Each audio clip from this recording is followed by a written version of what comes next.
Ladies and gentlemen, please give a warm welcome for our guest speaker today, Kirsten Pert.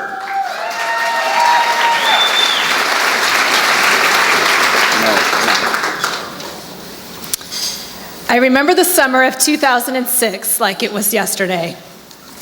The weather had been unseasonably hot, even along the coast, and my husband John and I decided to join the Labor Day crowds and enjoy a day at the beach with our 2-year-old son, Zane. We had been busy preparing for the birth of our second child, who was due to be born in less than a week's time, and we wanted some time together before the baby's arrival. I remember watching my boys frolic in the ocean waves and feeling my unborn child mimic their energy with frequent kicks inside my belly. I sat on my beach chair that day and reflected on how all of our lives would soon change with the birth of this child. Never did I imagine how significant that change would be. Less than 48 hours later, during a routine fetal ultrasound, my husband and I were told that our baby's heart was no longer beating. That due to unknown causes, our baby had died. That I was to give birth to a baby that I would never take home. That we would never watch our child grow up and live the life we had hoped for and dreamed about. Our world shattered. In one brief moment, we were given news that a parent never expects to hear.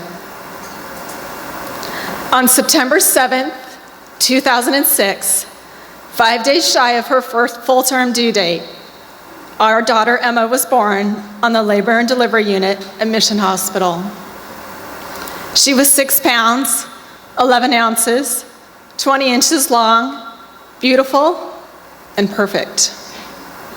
The heartbreak of her simultaneous birth and death was unbearable. The anguish was excruciating. Being given only a few hours to live what should have been a lifetime together was an impossible undertaking.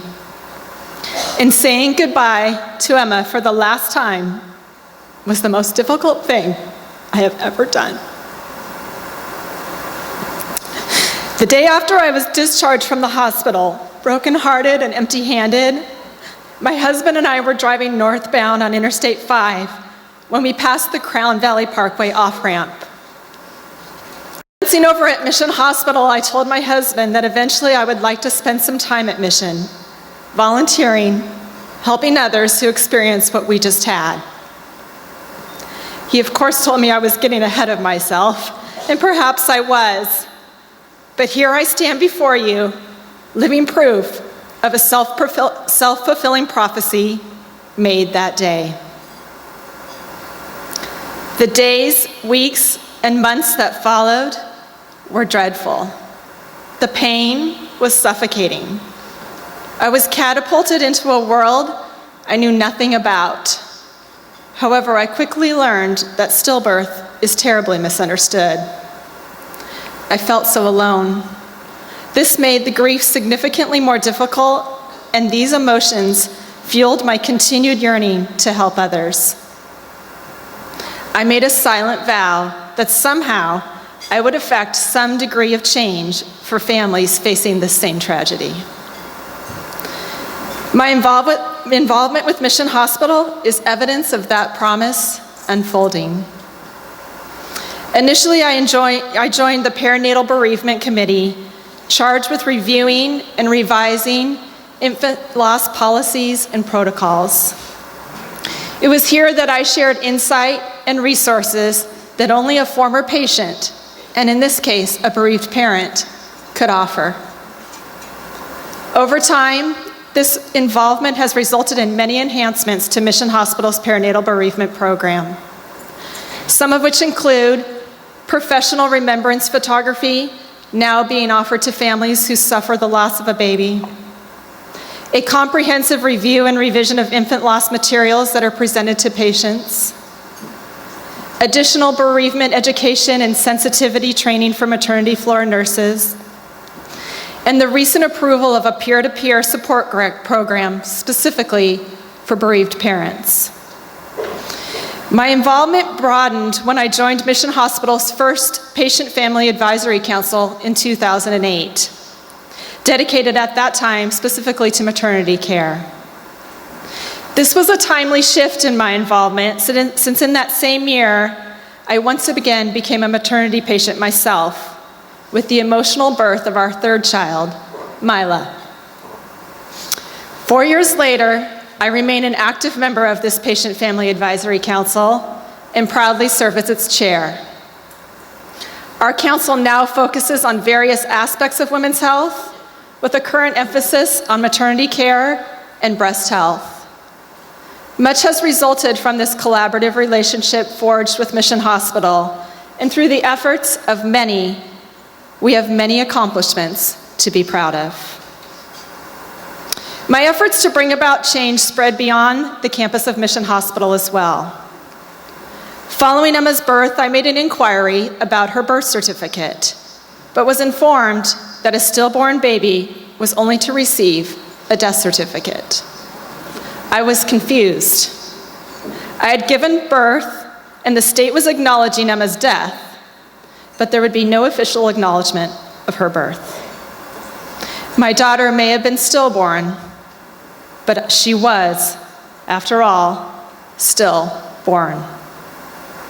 I probed deeper and learned that it would take a change to California statute for stillborn babies to receive birth certificates.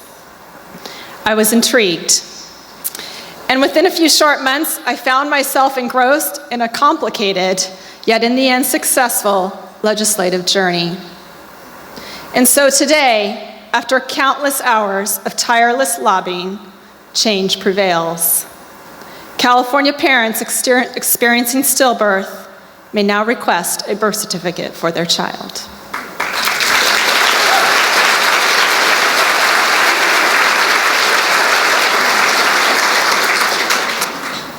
So why do I share Emma's story and all that has unfolded since then with you? My hope is that you may carry a simple message with you as a result of my time spent here today. Mother Teresa summarizes this message best in a brief yet powerful quote: "We cannot all do great things, but we can do small things with great love." Until my daughter Emma was born, I never knew that love could be so powerful. That even in death, love prevails. On that tragic day in September 5 years ago, I never imagined that I would be able to look back and see the heartfelt and touching moments that were shared, but thankfully, now I do. I am able to reflect upon how the caregivers at Mission Hospital cared for us with sincere compassion, how they offered us perfect care, even in the most imperfect of situations, and gave us the gift of precious memories of our daughter, Emma. These sacred encounters have become even more sacred to me because of my tragedy. Today, Emma remains an integral part of our family. Our son Zane is her big brother. Our daughter Mila is her younger sister. And John and I are her proud parents, a deeply bonded family of 5. And so, with Emma as my youngest teacher, my ever-present guide, and my greatest inspiration, I have learned that small things done with great love can make all the difference. That even helping one person can change the world. I hope that my daughter may too inspire you to do small things with great love. Thank you.